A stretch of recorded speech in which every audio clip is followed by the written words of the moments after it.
Hi, I've got Jeff Clark with me, and he's got some frequently asked questions, some emails from some of our viewers. So, Jeff, take it away. Hi, Mike. It's great to be back with you. And yes, we get a lot of questions here at Gold Silver, as you can imagine. Here's another one that's a frequently asked question, and that is this. If gold and silver prices really do go parabolic, as you think they will, and their ratios to the Dow and real estate get real low, will you sell all of your gold and silver holdings, Mike? First of all, I have talked about this many times. Anybody that says that they can nail the peak, that they can get you right out on the peak of this, it goes parabolic and then, it starts its pullback. If they say they can nail that peak, they're lying. And if they do, it was just dumb luck. That's the first thing. What I plan on doing is trying to keep emotion out of it. That's the number one nemesis of investors is emotion. You have to control your own emotions. And so one thing that I'm doing for my insiders, and I've said this for years, we're building this dashboard that measures the Dow gold ratio, the gold silver ratio as a confirming indicator. Like, for instance, there should come a day where the Dow gold ratio, where gold's value is like 50% of what the points on the Dow is. But you don't want to start selling until the gold silver ratio is under 20. So when those two things line up, you sell a portion of your position. I really do have a feeling that this time you're going to see the Dow gold ratio go to like 0.5. In other words, the price of gold will be double the points on the Dow. Right now, it's at like 14 or 18, somewhere in that range. I haven't checked it today. But what I plan on doing when a whole bunch of factors, and I have 21 different indicators that I've come up with over the years, and I'm keeping a lot of them secret because Richard Russell used to have his primary trend indicator, and he wouldn't let anybody know what it was, and it was right most of the time. Because he said, if you let everybody know what it is, it stops working. If everybody starts trading this thing all together, it stops working. So we're going to develop these that use a set of fundamental indicators, a set of indicators as far as the environment goes, negative interest rates and stuff like that, a set of indicators that are confirming indicators. And then what I plan on doing is figuring out what percentage of my portfolio I'm going to sell in tranches. And what I plan on doing, it could be anywhere from 20% to 33% of my portfolio that I sell. But then when I sell again, I'm going to be selling the same percentage of the remainder.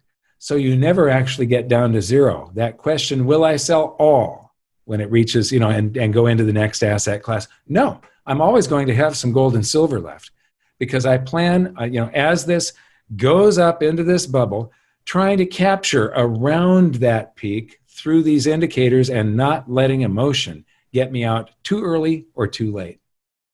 But you will sell enough to take advantage of the wealth transfer, I assume, right? That's how we're going to participate in this process of selling very overvalued gold and silver, right?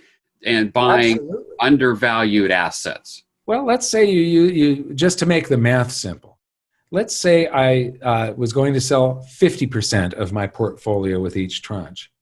If I sell 50% when an indicator reaches a certain level, and then the price continues to run away and it doubles, I sell, and now my portfolio is right back to where it was as far as the dollar value goes, and I sell another 50, not the dollar value, the value against other things, because we're measuring ratios.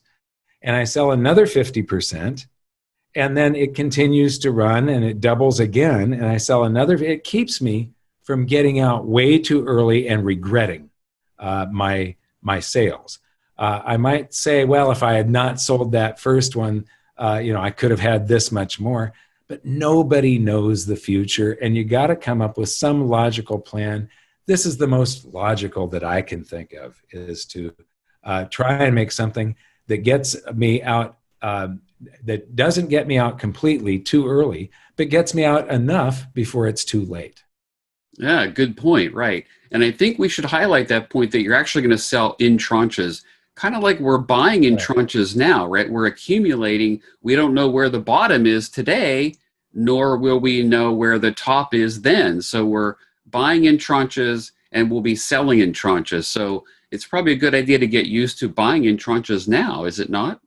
Yes, and we're going through this pullback that I've been hoping for and expecting. I've been watching Commitment of Traders and a few other things, and saying, with the, we sold. There's a lot of gold and silver that was bought and sold at a certain price level, and we hit 2,000, and we're bouncing up and down in this 2,000 range, and it sort of exhausted itself. If you look at the number of ounces that are being accumulated in identifiable above ground stockpiles, such as ETFs, the inflows and outflows.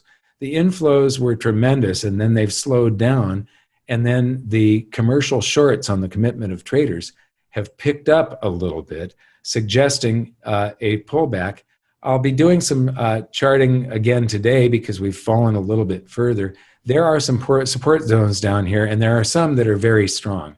And so I'm going to be spending more than my normal allocation because I do have a little bit of excess cash right now. So there's a couple of tranches that I'm going to be buying at. Our insiders get all of this information, the people that have purchased a certain amount of metals from goldsilver.com. So they'll learn what I'm doing just after I do it. Very good. And yes, everything in tranches, going in tranches, dollar cost averaging in, and going out in tranches. And beyond just dollar cost averaging, when I think it's run too much, I sort of reduce my purchases. And then when it falls, I try to increase my purchases. I just, everybody has an I wish. And I wish during March, when there was that big pullback and the gold silver ratio went to 120, over 120, I just wish I had some excess cash on the side, and I didn't. I really wanted to buy some silver during that period of time. Well, I was fortunate enough to have some cash, and I did buy twice during the month of March, and that was very good. And even though gold and silver pulled back now, silver's basically still doubled from the price I paid back in March. So big corrections are big opportunities for us at this point in the bull market. Someday we'll be selling, but that's not today. We're still buying and accumulating now. So yeah. Well, Mike, thank you. This was a very informative video. Thanks for joining me, and I will see you on the next frequently asked question. Thank you.